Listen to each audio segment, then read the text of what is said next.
Tape Deck Media. So we are rolling. Good God, it's been so long since I've done one of these. 4 months, I think, since we went on the hiatus. Or yesterday, if you just heard your first one. What do we do? Not just you. So I meant like people just listening to you. That's like, true. Like they could have just picked this up yesterday. Yeah, down in Brazil. They're like, oh, this guy on the other side of the world, and I just found it. So could have happened. Could. Well, we're not officially breaking the hiatus. This is just going to be a sort of little one-off episode. You can tell we're rusty. Yeah, an opportunistic one because Geoff happened to be in town, and I thought let's do a little. What is it? It's midnight now, almost 1 in the morning. 12:30 a.m. and the best ideas come to light. A little secret slumber party podcast. Fitting. Coming to light.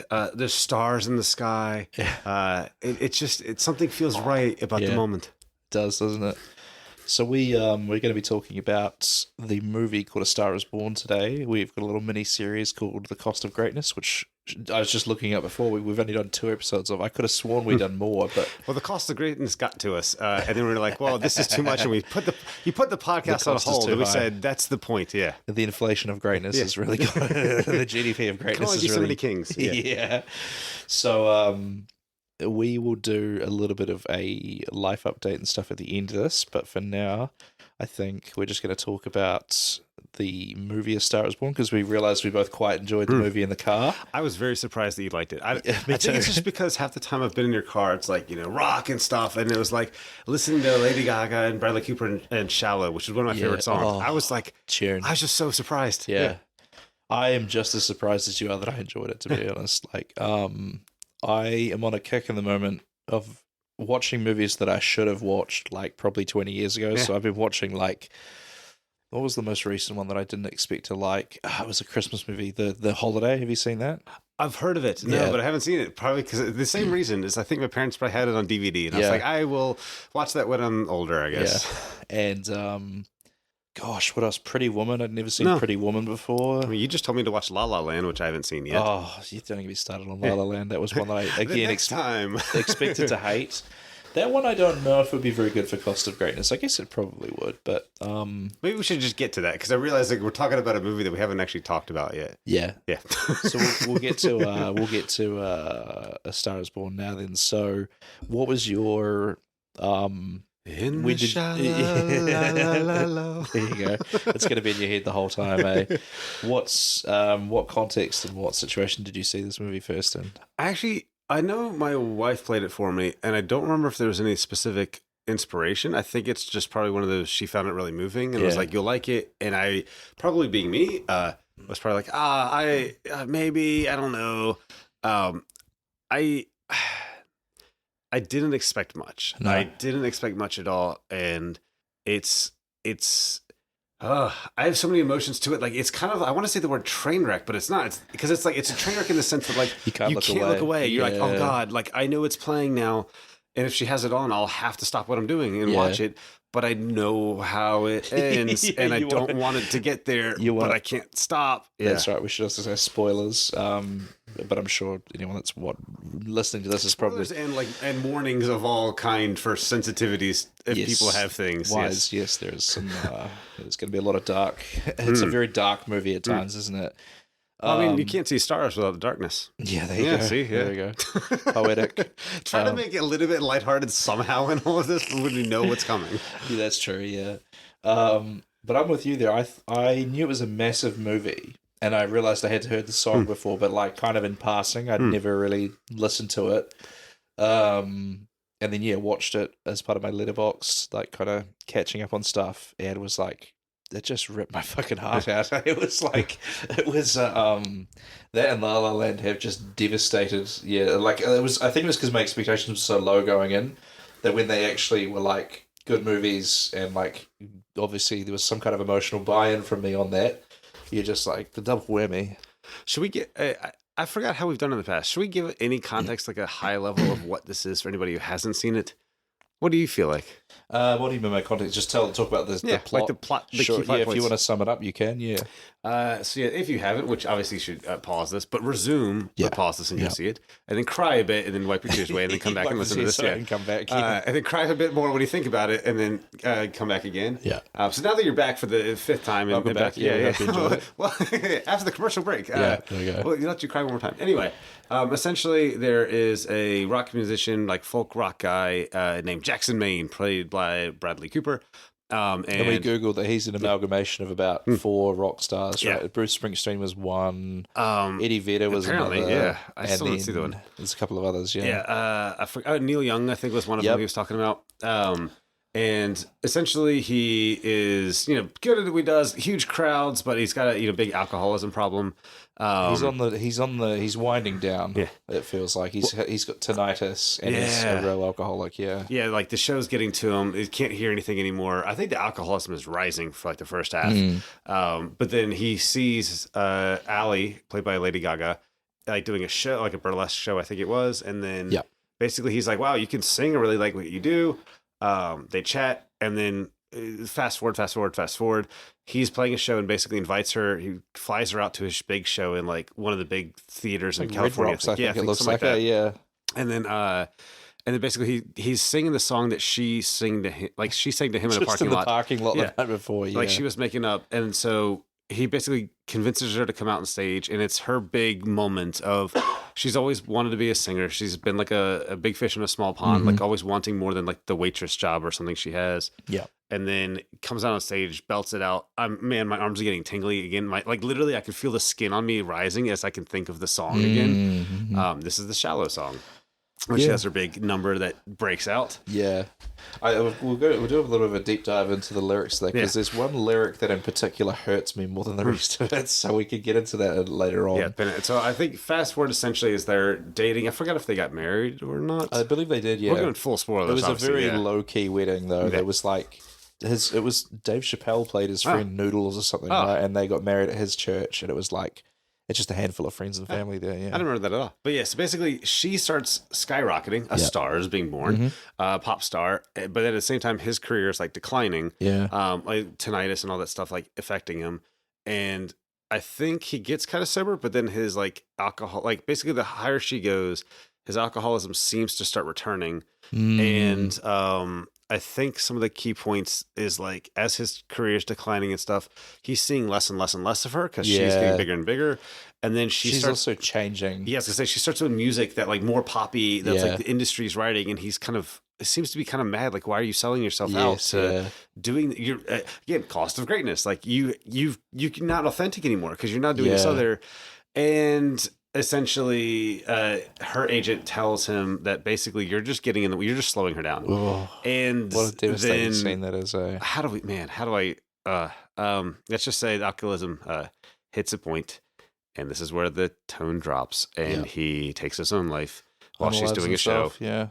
And she, he does this. It seems to be like, well, I am just going to keep her from being great. So I'm going to get myself out of the equation. Yes. It's all the full depression for it. And then she finds him, and then it at least shows, this is, I like to believe this is at least, she's like, this is not worth it. It feels like at least like the song she does at the end, like about him. I'm going to start crying if I need to stop talking. Yeah. That's how powerful this is. I'm just recapping it. Yeah. Wow. It's heavy, right? I'll take over then. So, she finds him, and then they sort of, I think just before he does it, she had kind of fired her agent or like cancelled the tour because he was being. It's such a grey area as whether the agent was the villain of the film or not, because he's got her best interest in mind, but he maybe doesn't go about it in the best of ways. It reminds me a lot, if you've seen Bohemian Rhapsody, the Queen biopic, it's kind of similar to the like agent guy in that. I forgot his name's Paul or something. Yeah, he's played by Littlefinger from Game of Thrones, and I was expecting him to backstab them the whole time just because of Game of Thrones. I was like, when's he going to turn evil? But he never did. Yeah. So yeah, that's the summary of it all, the rise and fall. The sort of silver lining at the end is that she starts to go back to her old ways. She's more country influenced again, and he left her like an unfinished song, I think, or something. Right? And there's like there's just so many subtle little like the movie is really well made. Like there is a scene at the start where he's in his limousine getting taken somewhere, and in the background on a billboard, there's just a bunch of nooses behind him, and you're like, oh no, like I didn't know this. Yeah. Oh, I love when there's Easter eggs like this. Of, like, I things need to to go back. rewatch it again because I'm sure there's a bunch of other stuff you notice on rewatch, and so like we were talking, he sings like the Pearl Jam guy, and the, you know that thing, and Sam Harris. Am I saying that right? Or Sam Elliott. Sam Elliott. Who's Sam Harris? I don't know Sam Harris. This must be some other actor. If you're Sam Harris, yeah, DM us. sorry, I guess, yeah. Sam Elliott. Sam Elliott. I don't know how to do his He voice, talks but like an old school cowboy. Yeah. If you've ever seen The Big Lebowski, he's the guy in the I'm glad he's taking it easy for us. Yeah, that guy. Yeah. But like, so Bradley Cooper talks like him for the whole movie, and then they even acknowledge at one point he's like, "You stole my fucking voice," and then. That was a real thing, right? Apparently, it's from the Bruce Springsteen biography. We looked at all this up, like we were doing this in the car on the way to the gig. But it wasn't even because we were going to record anything. It was just we were like, "Wow, this movie's great," and then we just started talking about it. And then we go, "Wait, we don't know a lot about the background." So looking into it all, and then so what's interesting is when it shows the flashback of him playing that song. He's doing it in his own voice. He's not singing in his brother's voice, which is like... I need to go back and listen to that too. Yeah, he's singing way higher, and like he's not doing the her thing from the Pearl Jam that he does at the start, and you're just like, oh, he's like kind of becoming himself. And that's why I think the movie's so fucking bittersweet, because like I think they would have figured it out, and he would have made it work, because like there's like if you piss yourself on stage at the Oscars and your wife doesn't leave you, like what can you do? That she I completely forgot about that. Yeah, yeah. That scene is so funny because like it's like that train wreck in slow motion. Where you can't look away, and he just like leans back and he's almost doing like a fentanyl lean, but then you just see the piss on his like leg. And you're just like, oh no, he fucking thinks he's in the toilet now or something. Yeah. And then she's so good about it. She's trying to cover him up. She's like, no, baby, like come this way. And like, you're just like, man, if that won't make her leave you, then for better or worse, sickness and health, and like all of it, just like piss and clean pants. Yeah. So like, I in my head think that they would have worked it out, and he probably would have gotten sober, especially if you because you've seen it way more recently than I have. Yeah. Especially if you said that, like, was it the same night that she fired her agent? Because, like, if it was... Pretty sure it was, then it's like, because that's the tragic twist, right? It's like, oh, if only... He didn't know that, if only that happened the day before, then the agent wouldn't have said stuff to him. And the like, Romeo and Juliet paradox, right? So man. And because, like, that scene where we're jumping all over the place here, but the scene where he kills himself is crazy because, like, do you know he's walking along with that steak in his hand and he puts it down for the dog and you're like, oh, I don't know what's going on, but that's not good. Why is he doing that? And then, like the whole thing. But just the end of the movie was like, it seemed like they were just about to right the ship. Yeah. And then, I mean, I think that's the thing with like depression and all that is like, all it takes is one bad day to like kind of push you over the edge. And I think that's why the movie is so fucking tragic. It's because like, you know, at the same time, maybe that bad day was going to come no matter what happened. Like, even if they'd sort of made up then in another fucking, couple of years or something, maybe another bad day was going to happen. But, like, because I don't think she was going to break up with him or leave him or anything like that. She didn't even indicate that she was like... Again, like you said, if you're doing this on stage in front of everybody in like your biggest awards night, you're pretty locked in at this point. Yeah.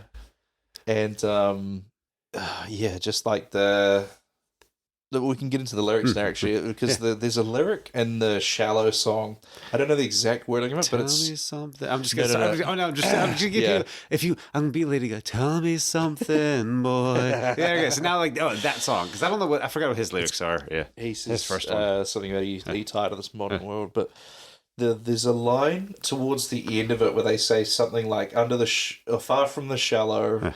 far from the shallow now. Something where they can't hurt us. Yeah. And you're just like, oh, these two broken people found each other. And to me, that song is kind of like them being like, it's been a fucking rough journey until now, but we've found each other and everything's going to be okay from now because we're going to look after each other. But then you're like, but it didn't work, to me, that's the most fucking devastating part of that song is that lyric where you're just like, they're so confident that it's going to be okay, and then it's not, and you're like, like, You know what I don't know this? how to feel about that at all. Here's one that I never ever considered. Yeah. That's connecting the dots with the movie I have rewatched recently, which was Yeah. Titanic again. Yeah. And I'm going full like blunt metaphor, but like far from the shallows, right? Shallows are the close part of the land. They're out far in water. And I was like, well, yeah, if you got together, you know, you're floating together. And I was like, wait a minute. Like, because you know, like they've both seen some stuff. So I was thinking both of Jack and Rose from Titanic. You know, it's like that they both have the different paths. Yeah. They cross. They find each other, and then, well, how does the movie end? They're both floating in the water together, right? It's like we're far from the shallows, and you're together, but it's like only one of them was able to make it in the end, and so that's my very loosely tight like comparison because it just because like is the metaphor of the shallows. I actually never thought that deeply about deeply, haha, deep there you ocean. go, there you go. There it is. Right. I'm also not good at metaphor. I don't even know if that's the right word for this. Just I know what you mean. Very literal interpretations. But the idea of like, I think it's like, you know how if you ever listen to the lyrics of "I Want It That Way" by the Backstreet Boys, it's utter nonsense. Like it doesn't make any sense at all. And interestingly enough, there has been a version that the lyrics do make sense, and people have had it played for them, and they fucking hate it. They're like, "No, I want the one that I know." Yeah. Anyway, you are. Sorry. Yeah, exactly. We sung that at a karaoke, didn't we? Yeah, man, there's connections everywhere. There we go. What else did we do? You did. I did a bunch of things. We don't need to go into that. That's stay on target. Stay on target. Stay on target. Now we're in Star Wars. So in Star Wars, the cost of greatness. Cost of greatness. Did you lose your uncle and aunt? You got it. Anyway, Star is Born. We all make sacrifices. But yeah, the lyrics to that song. They definitely are like, they wrote this in a parking lot, just kind of off the cuff, because there's a lot of nonsense in it, I think, and I think almost the song is more about vibes than anything else. Do you know what I mean? Yeah. Like the way they sort of repeat "shalalala," all that, like that is kind of just, that felt right, I guess, in the moment to do that. But even like, not related to anything deep, but like his songs, if you listen to the soundtrack, or the start of the movie when he's playing his songs are very quite shallow themselves. Like there's just like, I mean, I don't think there's any connection. I think it's just like movie writing to me of music where it's like, oh, here's a good verse and like, here's one chorus, but we're going to repeat it 3 times because it's a movie. We're not like spending a time writing a perfect album. Yeah. But it's like, it sounds good. It's just, they could write an award-winning country song, they wouldn't be making a fucking movie. They'd be making the song. Yeah. That's why it's hard to write characters that are smarter than you, because it's like fucking, you know, well, if I was this smart, then but cost of greatness. His song is about having dead friends or something. Yeah, like dead. I don't remember his at all. So please. Yeah, I'm struggling to remember it now, but I remember it was something to do with the dead walking the earth or whatever. Maybe I'm thinking of something else, but I'm pretty sure that was the vibe of his first song that you hear him play. I need to re-listen to it a bit because, like, the music was good in that movie. But I guess the reason this is an interesting entry for Cost of Greatness is because I reckon it's almost like, I almost feel like the character of Jack, what is he? Jackson Maine. He wasn't necessarily successful because he was sacrificing everything in his life to kind of get to this point, and that's the cost of greatness. I look at it almost like he's that tortured artist thing where, because it alludes to some pretty heavy abuse, I think, in his childhood, and I think we can all sort of connect the dots that, like, that's why he's got these substance abuse problems, is because he's, I mean, one of the lyrics of the song is even trying to fill that void as one of the lyrics, and so I think we can kind of connect the dots there and say, like, he's got some pretty heavy trauma from his childhood, and I think, you know, it's that thing where the trauma made him be able to write good music and stuff because he was putting his kind of, you know, real pain, I guess, into it. But then I guess you start to see that, like, by the point of his career he's in, he's obviously not looked after his ears, which is a big thing that artists need to do. And then, his drug and alcohol things just get closer and closer together to the point where he's like, he can't even go through an award show without being like zooted. Because it does feel like, in that sense, it's like the greatness, the way at least I look at his music was like, does he really like it anymore, or is he just playing bigger shows and like he's just kind of phoning it in, like, oh, I'm gonna do it, and that's like before the ears are going, because he doesn't. Oh, I forgot if you told me it earlier, but essentially, it doesn't seem like he's really got a spark until his brother says he hasn't played like that since. Like when he sees her, so it's like suddenly it's like he's got that spark again. That's another reason the movie's so tragic is because he's kind of rediscovered his love for the music again. Yeah, he's writing original stuff. He's writing with her. It's like they're creating. But up until then, that's what it seemed like. That greatness was.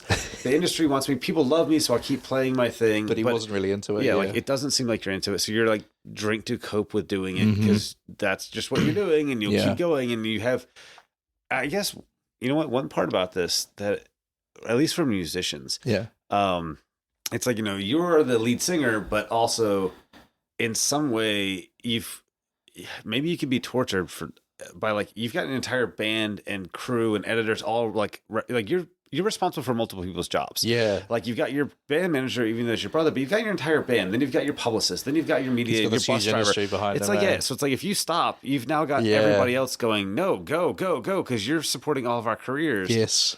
And so that alone could be that cost of like you just have to keep going, otherwise. The same as if you owned a company right now, if you owned a comedy club and you just like, oh, I'm done. Yeah, like you could sell it and they keep going, but if you just shutter the doors, like you're cutting it on everybody. But maybe you need to for you. Yeah.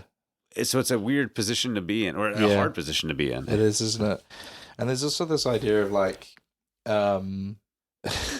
like he's responsible for all these kind of. All these other people's livelihoods, I suppose you would say, but like it's almost like it feels like he kind of doesn't give a fuck. You know what I mean? Like he's sort of like it's irrelevant to him whether or not like he almost seems like he doesn't really care if the shows go well at the start, because like he brings her on and he's like, oh, I'm going to sing it anyways if you don't, and like I guess he's confident. I think that was playful, but I think when like the day he fires his brother, and I forgot exactly when that happened, but it was after he goes back to his what he thought was going to be his dad's ranch, and then it turns out his brother sold the land years ago, and he doesn't remember because he was like wasted when his brother told him. And then he just found out like then, and then so that was because I was thinking that's it. For a minute, I misconstrued it because I was thinking it was like because they're like, well, you're ruining the music. Because I know there's another show that he like. I think you already alluded to it. That he's like completely passing out at his own show. Like he could barely play. I think it happened in one of them. He's playing backup for someone else, and because that's the other thing is they show another country guy who's like the new guy, and it's like, oh, they just want you to play guitar. You just stay back there, and it's like, I don't know what happened with that scene, but it's like. He's just barely playing it or whatever, and you can pick characters are looking like what's going on over there. It's like, and it's like he just gets through it, but he definitely you're like, oh, okay, that's gonna be a problem. Like something's not right here, and that's exactly it. Is like his time is kind of passed a little bit. Like your time has passed, but you want to hold on to it. Yeah, but then you've got. New people are coming up, not only your girlfriend, but also just other people in the industry are coming up, and just like you don't want to let go of what you had. Yeah. And so instead of letting go, you just start making it worse for both yourself and everybody else around you then. That's another interesting idea in show business. Like I was listening to Gary Delaney talking about how there was a boom of comedy in England, and they used to joke that you could make a living as a comedian if you could hold a microphone and say, ladies and gentlemen, and it's like, that was how easy it was to get a spot, and because the comedy clubs were booming, you were getting paid to do it, so you could earn a living doing it. But he said that's obviously the bubbles burst, and he said so it's harder to get in now because there's less opportunities available. But he says he would still rather be someone in their 20s getting into it now than someone in their 50s who's been doing it for their whole life, and suddenly they just, like, through no fault of their own, they can't make as much, their income's just rapidly shrinking. And so, like, that idea of holding onto your spot and, like, longevity in show business is, like, I hadn't noticed that there was another theme in this movie, but you're absolutely right. Like, the time marches on, right? Which I guess, so what I'm thinking of, there's at least one or two others related to him, and then there's probably, like, Allie. Like, we haven't even talked about the cost of greatness for her. But the other one I was thinking about for him is it does seem like there's a bit of isolation. And so like, as she starts to get bigger and as he's waning in that sense, then it's like there's a lot of shots of him just bumming around the house and stuff. He's just like he used to be this guy who's on stage and would have a tour bus and all of this, but now he's just a house guy just doing things with a dog and like, but yeah, so it's like the cost of her greatness, or your part. I guess in that case, it's your partner. It's like as you do more, if they're not along for it, or it's not like she's not trying to keep them along, but I think she was just wrapped up, just like so much stuff to do. That you just start to also your other people around you could start falling away. Yeah, that's a very interesting idea of like, you and I are both sort of creatives or artists, and you wonder like, what is that a good mix to date another or marry another creative or artist? And like I know some friends who are comics that date each other, and like there are a few TV comic, they're like married to each other and all this kind of thing, and but yeah, if it's going well, you're both not really going to see each other that much, because like you can sort of only do. I mean, I know she was like, oh, you could come out and we could sing Shallow and whatever, but like he's got a lot of time to fill in throughout the day. Well, even if you're not like in the same show business or the same industry, or it's the exact opposite, where it's like, one of them's like, oh, you work during the day. I mean, when I was doing comedy stuff, it's at night, so we both work during the day. Yes, you're not home, and then like, oh, hey, I'm gonna go out now for 4 more hours to get put on the show, and I got to produce it, so I got to get there an hour or two earlier. I got to pack it out, I got to close it down, and so like I was just doing that so much, and I know my cost of greatness. It was getting bad in my own life because like I wasn't including her. So this is a lesson for anybody listening to this who's doing comedy or other things related to that. I realized after the fact that I never really included her in terms of like both two ways. One, honestly, I didn't invite my wife enough because I was making the assumption that, well, she doesn't want to see it every week. Like she's going to be bored of this. But because of that, I'm not giving her a chance to say that. Say no, And then the other part related to this, that is meaningful for me. I didn't express, and I know this now, I didn't express enough of how much it would mean to me if she was there. And so that was honestly a new revelation. Not even like 6 months ago. And I've told her this since, because it was a show. Was it a show? I did something recently. Oh, I was writing on Substack, right? Recently, like even a few weeks ago, I was kind of like, hey, I was mentioning essentially this topic. And then I said something like, actually, I do feel great. Like when I know you've read it, I don't want to make you subscribe. So it's the exact same. I was doing the exact same thing as comedy again. I'm like, hey, like I did write this. I didn't, I don't want you to feel like you have to read everything I do, but it does feel good. Like knowing that you're like, they're reading it and supporting me. And so now that she is, and she's letting me know it, and it makes me feel great. And then it's like, now, if she wants to watch something, I'm like, hey, I'm going to go write something. At least it's not like I'm leaving her aside to go, which is exactly what happened with Allie. She went off to go make her thing, and he's like, well, what am I going to do now? What am I going to do now? And there's so many times, this is my authentic story, that she was like, I feel like I've got a roommate sometimes, because you're there and then you're not around because you're going to do stuff and you're making stuff, and I'm happy for you making it, but I'm just gonna watch the movie by myself, I guess. And so like I got bad until that's one of the reasons I stopped too. It's just like I'd rather, this is oh wow, it's like a therapy lesson on a podcast that has come back. There it is. Essentially the lesson was for me, none of any of the fame that I could have had, and maybe Allie felt the same, was like none of that would be wow. I'm pausing because I'm just like, the plot of my life was also following the movie without knowing it. It's like none of this fame, if I ever did anything good with this, would have been worth it if she wasn't there to watch it. Like, who the hell would care? I don't care at all. If I got big, or the shows we helped produce like got big and we did it every month, every week, if I couldn't celebrate, if I couldn't come home and be like, wow, can I tell you how many tickets we sold? None of that would have mattered at all. And so like that's that cost and motion that you don't often see it until afterwards, until it gets to a rocky spot. So take it from me, include people in your journey. You said something a while ago that really stuck with me. It was in that same vein where you said, like, I think you were talking more about day job stuff, where it was about the idea of like really hustling to try and climb the ranks in your day job. And I remember you just said something, you were like, you made a list of all the things you want to do in your life, and it was like hang out with your wife, do some fun stuff with your friends, and then I think write or something like that. And you were like, I don't need my job's permission to do any of these, or like I don't need to reach another like another level at work. You're like, I can already do all that stuff like that. And I was sort of like, that's a good way to look at it, is like, I think more people should think about like what are the actual base, like what are my base, like my desires, the things I want to do, and then you're like, is all this pressure I'm putting myself to like excel at whatever this or that, is that actually going to serve any of these results that I'm looking at? So it's always kind of stuck with me as like, yeah, it's a good thing to keep in perspective. I can regale you with what it was. So what I got inspired me was there's a parable called the fisherman. Technically, the one I have read is called The Mexican Fisherman and the American Businessman. But it's like posted a million times. But for those who don't know it, and you can look it up because a million blogs have. I can't find like the source, the source, but it's a parable. So I guess it's like so many blogs have covered it. But the gist of it is what you just said. Of there's an American businessman down in like Mexico, and he's on a fishing trip, and he's talking to the fisherman about like what he does. And the fisherman's like, I wake up when I want, and I have, breakfast with my family, and then I'll go fishing for a few hours, then I'll go home, clean up the house, drink some wine, and go like have a dinner out in town, and come back.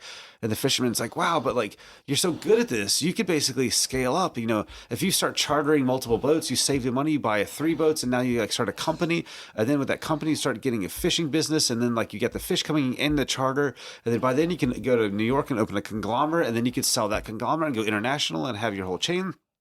And with that, you can basically you can go home and you can have breakfast and you can have dinner with the kids and go fishing for a few hours and then drink some wine and like have some party in town. And so it's just that thing of like, you worked all of this way to get all of this money to do the same thing you could have done with 0 money. Yeah. It'd take nothing to do that. Now there's the whole survival aspect, but again, that's the quest I'm on now. It's just like, what is that where what do you actually need to do the things that you want to be doing and spending the time with who you want to be spending with?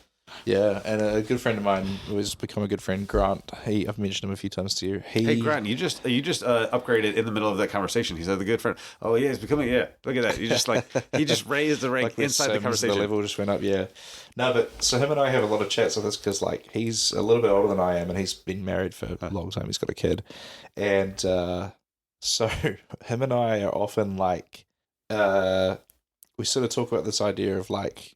Exactly that idea of like we're chasing the comedy dream, but then at the same time is like he's already kind of got the end goal that I think a lot of artists are chasing after. It's like, sure, it'd be nice to do stand up, but then also at the same time it's like he gets to come home to people and like hang out with them and tell them stories and all this kind of thing. And like I guess we approach life from very like me and single, no dependence, whatever kind of thing. We definitely approach life from different approaches there, but exactly like you were saying is like it's kind of like what are you pursuing this for if there's no one to kind of celebrate with? So yeah, it's a good thing to remember. The same way that I've been thinking about it a lot. Hey, midlife does this to you. Now I can now explain what the midlife crisis means because. I realized it's like, I'm nearing 40, and is 40 midlife? Yeah, well, at least that was the traditional one. Like at least in the States, you call it over the hill, because it's like they used to say like by 80, like you might live longer, but that's like your active years really kind of slow down. Yeah. And what I realized even recently, and then I'll get back on my point, is that the first 40 years, it feels like it took a long time to get here. But then the next 40 feels like it's going to happen very fast. Go by like that. And I was thinking, like I said that to somebody just 2 days ago. They're like, what do you mean? I was like, well, think of like growing up, like as a kid, like 40 feels like forever away. School felt like it took forever and then it's to like, get done. Going back now, I'm like, I feel like I had so many different lifetimes that I can't even remember. Like, I don't remember how I thought as a kid, but yet, COVID was 5 years ago at this point, and we're like, oh, wow, time flies. Like, wow, if 5 years can happen that fast, and you feel like it was like a year ago, that 80 is going to come way too fast. It's the same physical amount of time, and yet somehow the scale is completely different. Proportional to your lifespan, it's less and less, I think, right? And so with this, and the pending morality of mortality, I keep saying morality, but the mortality of it all, it's like some of the conversations I have at home of like, hey, well, you're trying to pay something off because if you pay off all your debts, then you don't have to work as much and you go back to like being the fisherman. But I'm like, but as everybody says, you die before you exactly. Pay everything what off? if you die? So that's the bank's problem. You do nothing until then, and then like you die, or you've worked so hard to pay off those debts, and then after that you're so tired and you're just physically older. So now all of the things that you wanted to do, all the things you dreamed of. Well, once I've paid off everything I've got, and I don't have, and I just any income I earn is all surplus, then I can go skydiving and do this. But no, you're not, because you're going to be like old and you're going to be frail, and you're like mountain biking. Nope, give that up because your back's going to hurt too much. Like you're not going to do the things that you could do now. Yeah. So if you do some of those things now, this is where I'll get off this trend, but it's related to, I think, Bill Perkins' Die With Zero book, because it starts talking about that of like, start spending it now to get memory dividends. And I love this concept of memory dividends. Like me being here, it's like by doing this today and the cost of being here and staying an extra few days and stuff, this is a memory I will keep be able to come back to. Hey, do you remember when we did the podcast on the couch, especially? And the thing, we saw the show, we did this and that. That, just like a dividend of stocks, I can keep reinvesting. So every time we want to hang out, we go, oh, do you remember when we did the thing? Yeah. Versus if we waited 10 years to do it, it's like you have less time to revisit that memory. This is getting off. I mean, screw it. The whole point of the movie is to talk about the cost of greatness, and this is all part of it. Yeah. The cost of greatness in terms of wealth and money is also that if you wait too long, you might not ever be able to spend it, or you can't spend it fast enough, or you can't do the things you wanted to spend it on. Exactly. I saw an image years ago of this old couple that were in, like punting on the Avon, not the Avon River, but they were like Venice or something like that, and they were just asleep. They're just too tired to whatever, and it basically said that thing of like, you're gonna work your whole life to go and finally travel when you've retired, and then you're too tired to appreciate it. I tell you what, this is how I know I'm approaching middle age as well. Is like I historically, if I didn't matter how shitty of a sleep I got, I just couldn't sleep during the day. But I found myself nodding off on the couch in the middle of the day sometimes now, and I'm like, oh, okay, it's Father Time is catching up, and like, doesn't matter how good of a sleep you have, how shitty of a sleep you have. Like I used to just be too wired to whatever, but I mean, this is a very comfortable couch that I'm on, to be fair. But and I had a friend say, I think it was Tim Kelly. He said to me that he goes, "Oh, bloody," he's like, "I wouldn't make it through if I couldn't take an afternoon nap." And so it's like, okay, I'm starting to understand that feeling now a little bit. Yeah.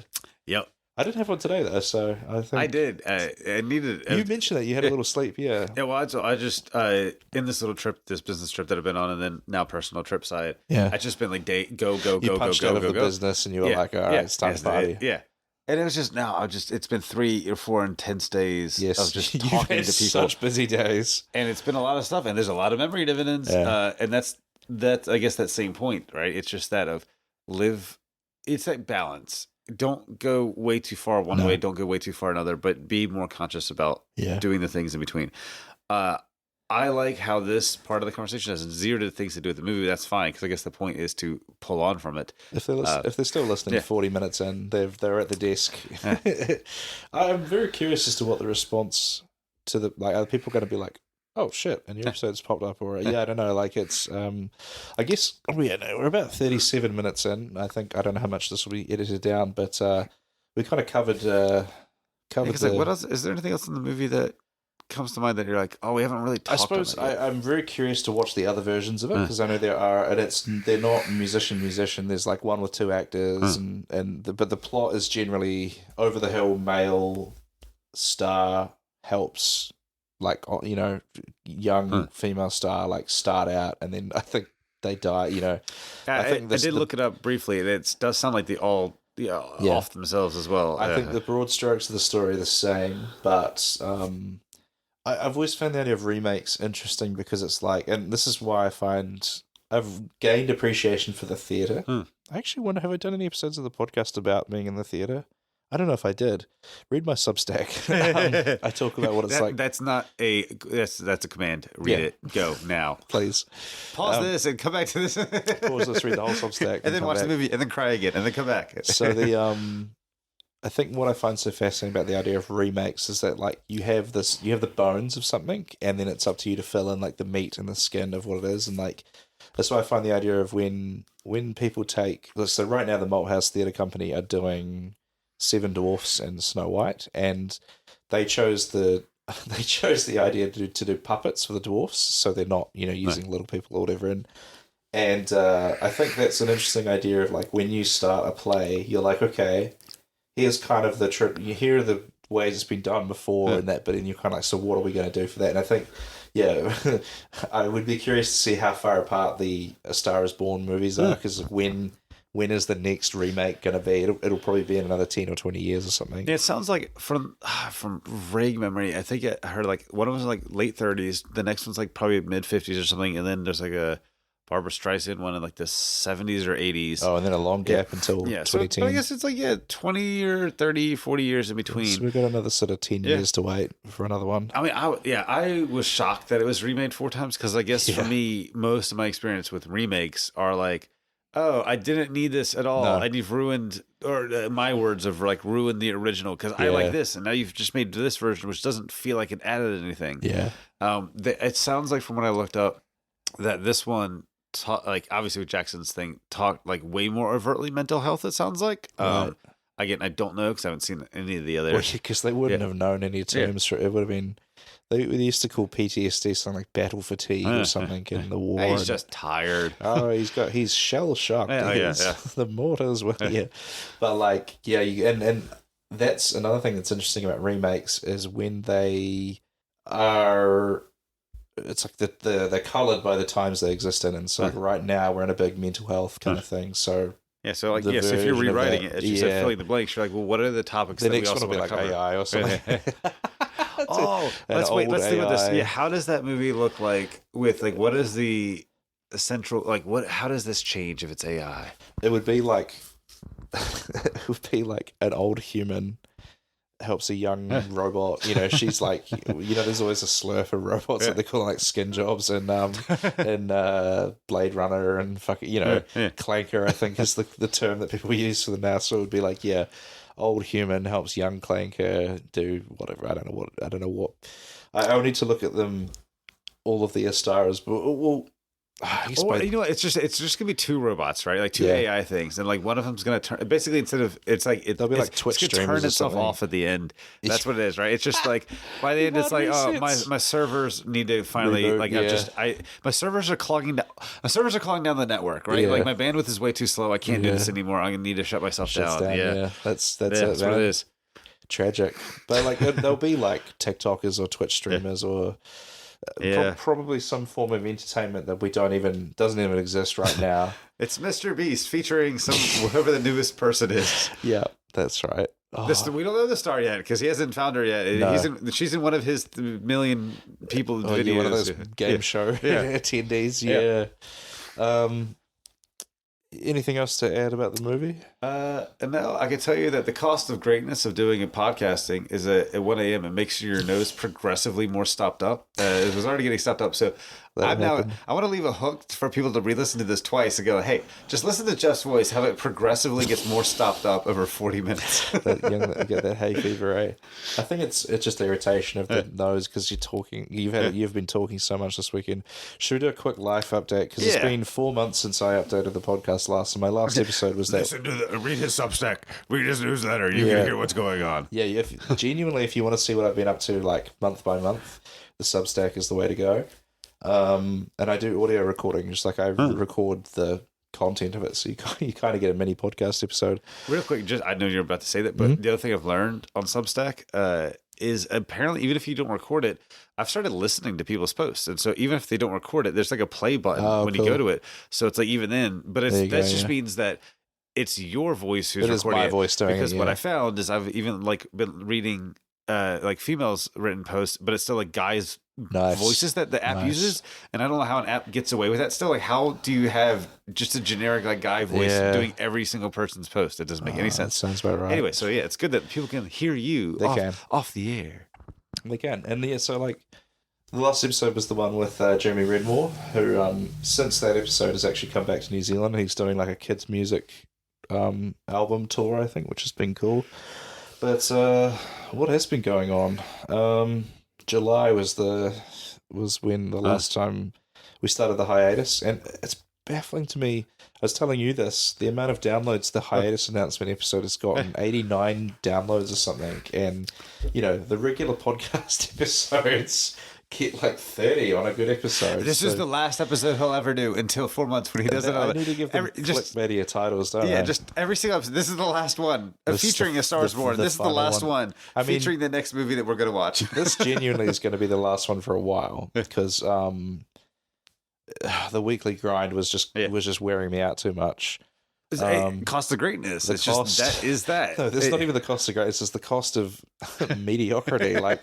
And this. So I've been going through. I mean, this is ironic, and I'm complaining about this on the podcast. But the one thing I do miss about the podcasting is I used to really feel like I was important talking about the stuff. Like it felt like I was getting it out there, and there were people listening, and I really had this sense of like, yeah, I'm doing things. Things are happening for me and stuff, even though very few downloads on the podcast at all. Well, I mean, as you've probably told me, as so many people have told me, and yet I know it's so hard to believe to me this day, but I'm trying to embrace it, like with Substack and other stuff. Yeah. Is, okay, you've got, let's say, 80 people listen to that episode. Again, dude, if you had the comedy club filled with 80 people, that's a good night. Like your tours and anything. Yeah. If you can consistently get 80, that's a lot of people attending your show. And so when I can remember to or allow myself to picture myself in a room on stage again, going, wow, I could pack out a house of 80 for me. Yeah. That's pretty cool. Yeah. It's just I think what's conflating, and I found this, is because it's that allure of, well, maybe this could make money. Or if I get so many downloads, then I can get ads. And so I burnt out again, like since July. I started making like F1 content. And then I was like, oh, well, this has got to make money. So I'm going to make more. And I started learning how to get views. And I was getting 20,000 views on a video, but then 0 clicks. And I was like, but why? But I forgot that the whole point of me doing it was, one, I just wanted to make a product, and I just wanted to make an e-course because I've never made it before. Yeah. And the two, I wanted to learn how to do marketing. So I learned how to do social media marketing. There's more to learn, but I learned how to get some views and write stuff. But it's because then I kept forgetting the point was to learn and make something, not make money. But it's that thing that the internet tries to drive you, or at least the platforms want to drive you, because that's how they keep users. The carrot on the stick. If they keep telling you on YouTube and TikTok, let's name them all, Instagram and Substack and Medium and all the other things, and LinkedIn, it's, well, if you're on here, then you'll make money. So you keep creating content to keep people coming back, to keep creating content, to sell how to create content of how to do our things on the content. Yeah, and it's just to keep you hoping like the lottery that you're going to pop off. But if you do it just because you like doing it, like, bring it back to the movie, like you're making music because you want to do it, not just because the industry tells you that you have to, or that you're going to be successful. Like, that's why we're recording right now, I think. It's because like, this is fun. This is genuinely what I wanted to do for Who cares if nobody listens? Somebody will. And that's fun. Because, hey, thank you for still being here and listening. But like, sweet, this was the point.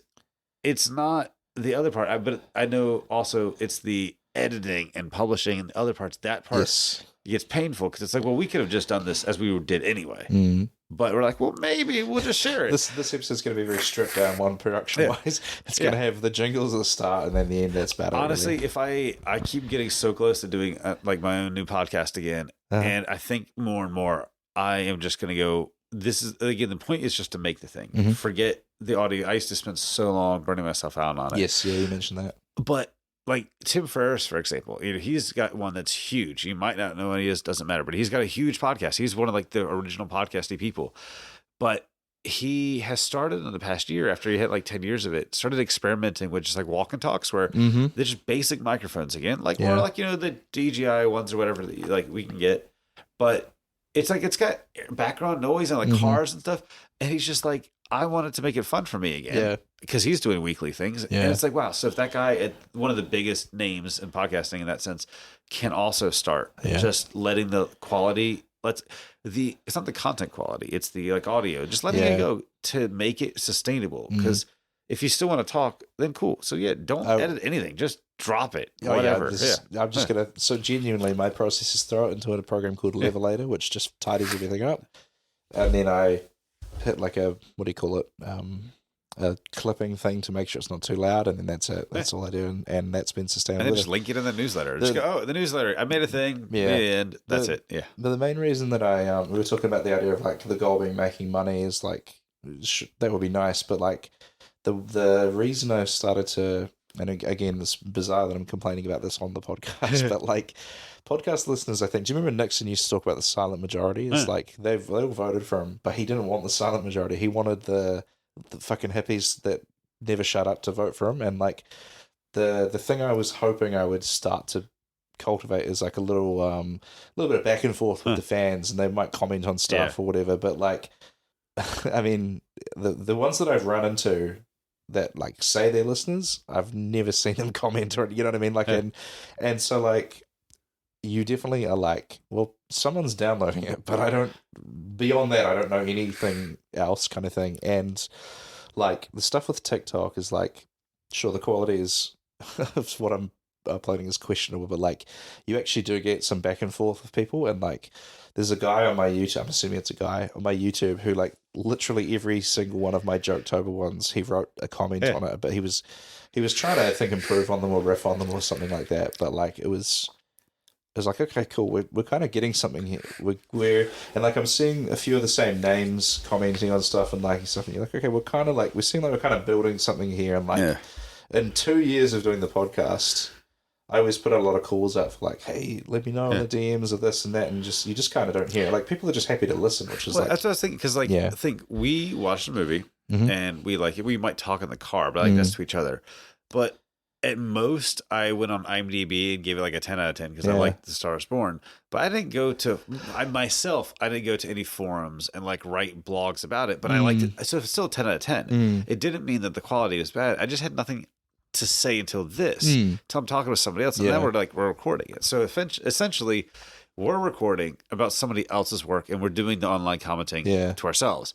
So for you to get commenting, actually, I'm working on this thought out at the moment. It's like people would have to be recording their own thing about us recording our thing about us recording the thing about the thing. Yeah. So it's like, well, I guess the question is, what would people want to be talking about? Unless it's the internet where it's like, oh, I'm angry because you said the thing wrong or you're stupid or whatever. Like that's the easy comments, but half the time, you just watched a video and you're like, oh, cool, that was great. Yeah. Sweet, move on. Yeah. Dude, how many YouTube videos do you watch that I watch a day or shorts? I don't comment on any of them because I just, oh, that was fun. That entertained me. Move on. Yeah.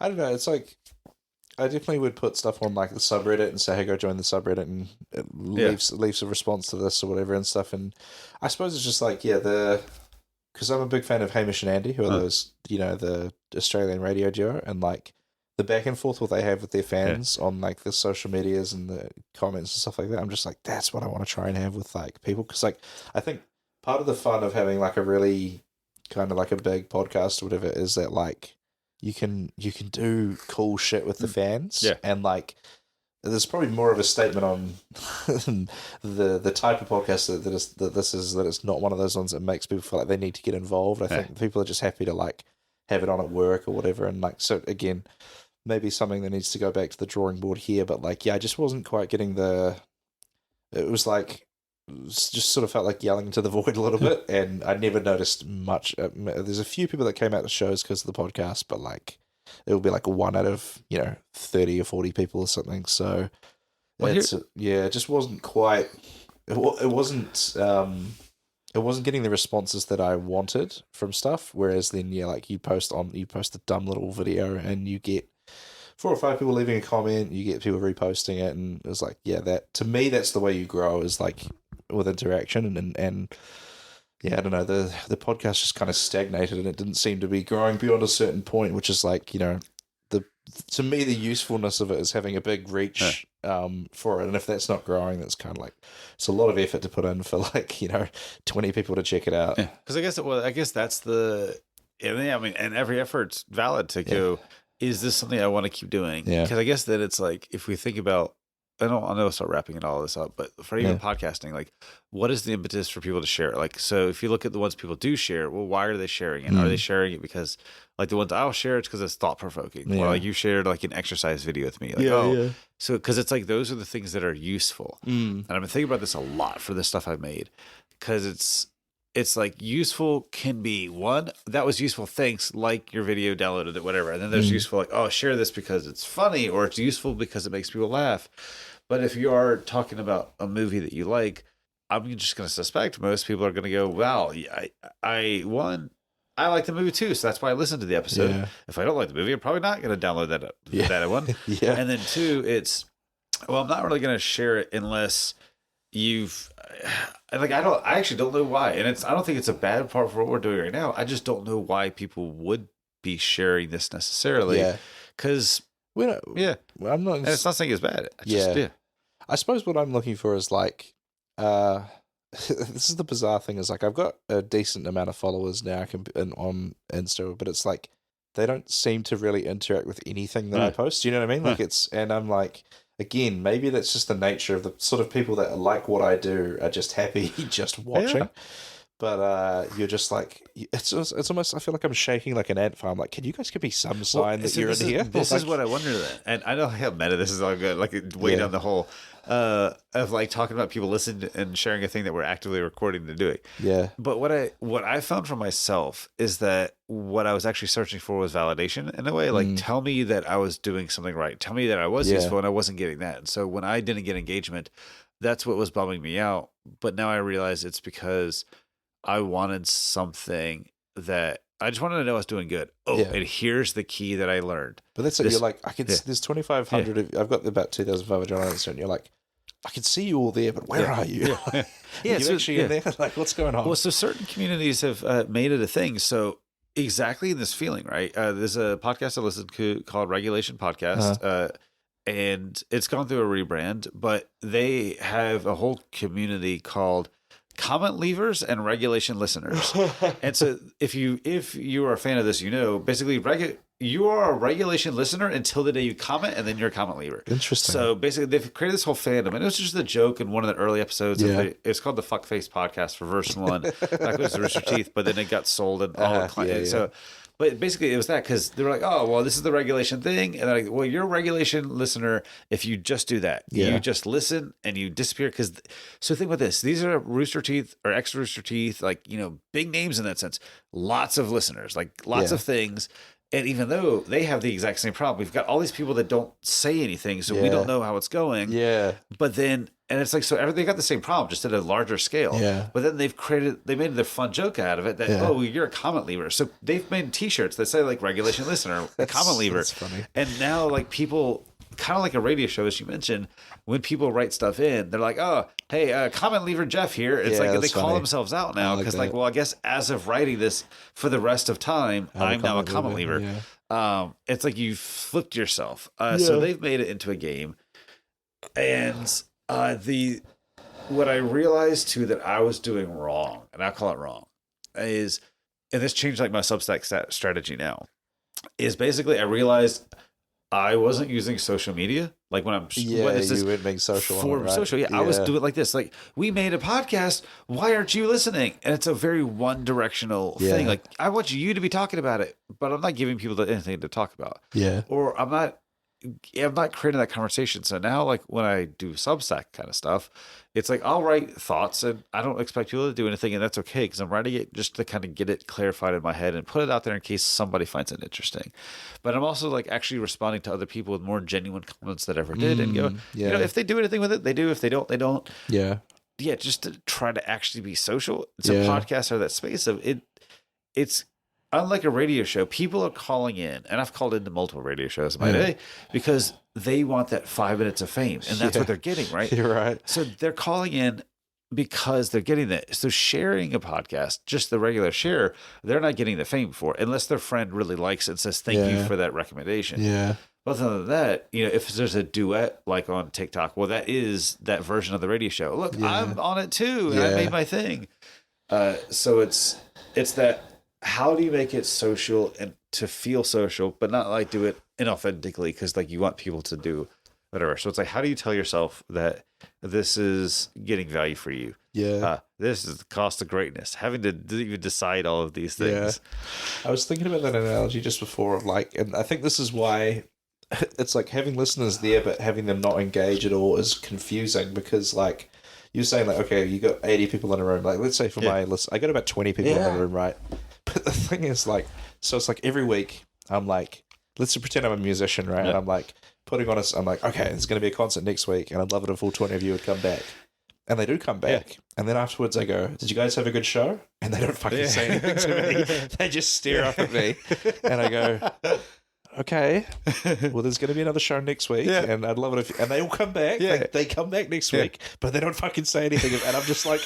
You guys get anything out of this? Like, it's, I don't know. I'm just actually, I love that you bringing this out, because if you're in comedy, if nobody's laughing but they're always there, it's going to drive you mental. They've come back every time, and you're like, well, do you like me? What is you're this? Like, you're coming back and you're downloading episodes, and I'm like, so clearly something's. You wouldn't be doing that if you weren't digging it. But then I'm just like, it's almost like even just the like validation of like, yeah, good episode would be like. Okay, cool. Yeah, one person liked it, and I don't know. It's one of those. If you think about it logically, you go, well, yeah, people are downloading it, so they're probably listening to it.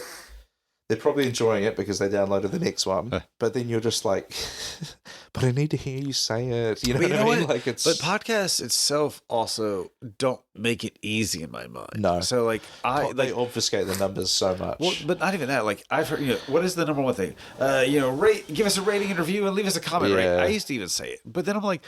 I was like, what platform? There's 1,000 different apps you can use to listen to it. The one I use, I have been using for like 10 years, and I paid for it once, so I'm going to keep using it because one time I paid $10 for it like 5 years ago. Yeah, but it's now it knows all the ones I like, and it's just on there. But like nobody else has that app, so I'll just be honest. Every time I think about, I am going to share an episode, even the ones we do. If I have your thing subscribed on mine, but if I share a link, it's going to open. If I give it to like an Apple user, they're going to open it in an app they don't have. Yeah. I don't know how it's going to work. So I'm like, well, do I want to go through the effort of like going to Spotify where they might have it and like clicking share? So I've got to go to another app and search on Spotify and click share there just to give it to somebody to listen to it to make it better. It's like, fuck, I don't want to do this. Yeah. And then like rating it, like where, how, like, can I leave a comment? Maybe on that app, but I don't know anybody in this app. It's just like an app I use just to listen to stuff. That's the whole thing about RSS feeds is because they're like, the actual podcast RSS feed is like this rock solid thing. And because all the podcast players just take it and display it, it's like, what is this is ridiculous. Like, there's a website called Good Pods, and like, bless you guys, you do good work. But like, my podcast is consistently in the top 100 podcasts. Like, because it's got like 5 reviews or something like that on Good Pods, and it's like it's more speaking to the fact that people aren't reviewing podcasts on Good Pods.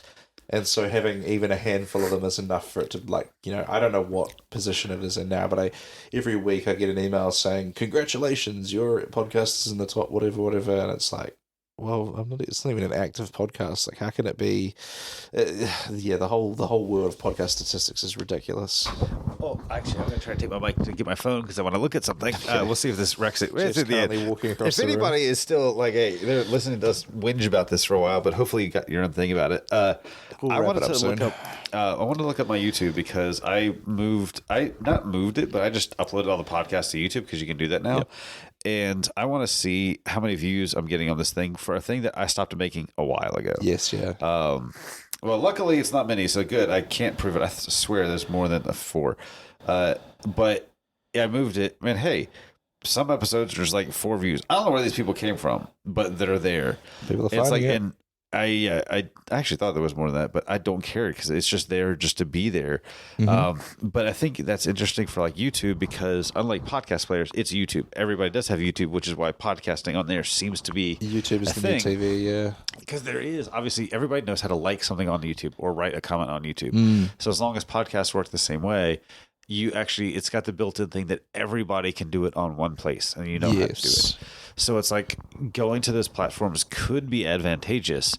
So if you I don't remember if you do, but if you don't have it up there, it's actually super easy to put it on YouTube. Yeah, you just paste the RSS feed. You have it on there? Yeah, I forgot. And they get like 12. Yeah. They get like maybe 12 downloads. Yeah, but it's like it's there, and then people could do it if you wanted to, but I have been curious as to how many of those are just like people starting it and being like, no, fuck this, and clicking away. And like, even to be honest, even with downloads on podcasts, it's no guarantee that they actually listen to it. Yeah. But like, I don't know, the whole podcast. If you want to do podcasting, it's got to be dumb shit like this, where you're just like, we both watched this movie.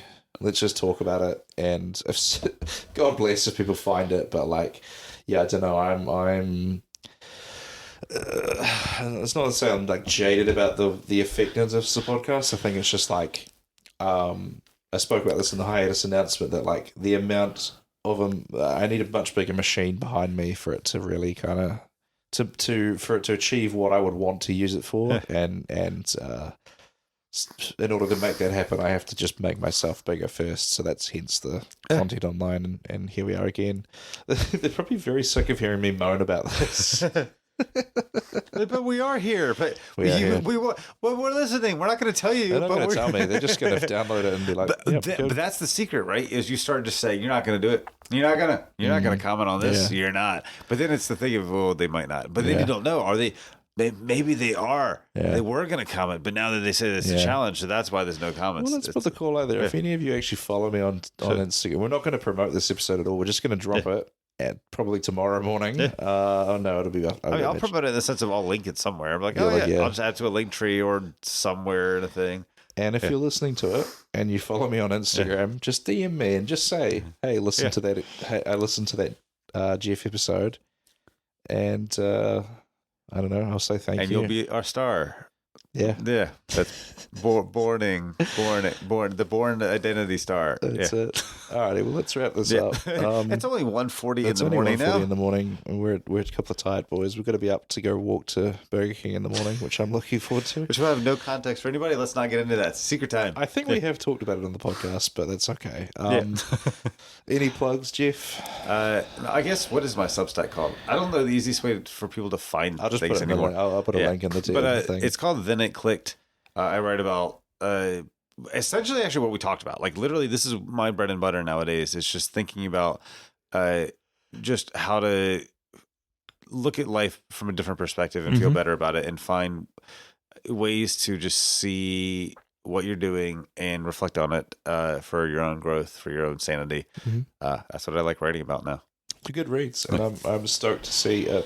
Like, I think the last time we did this podcast, you were still in your kind of like, I don't know what to do phase. So whenever I see that Geoff has dropped another thing, I'm always like, oh, fuck, Geoff's out there making moves, and I'm doing nothing. It is? Like, I like your podcast, like this one, right? I am now really going, I'm going to do it when I feel like it. Like, I don't, it's funny, the less I actively care, the better it works, right? Yeah. Or at least maybe it's working the same, but I'm just less stressed.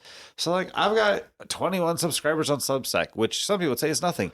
I've done 0 things intentionally to try to get them. It just sometimes happens. So it's like, it's cool to go, oh, I just wrote a thing because I actually meant it. And I don't care.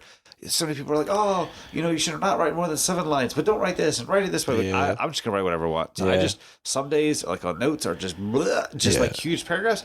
I don't care. The point for me is just getting it out there like this. And it's, So if you find it, if you want it, it's there. Do you? Fantastic. Well, if you listen to the podcast, you know where to find me. SayTheRiddle.com. Easy. Thanks for listening.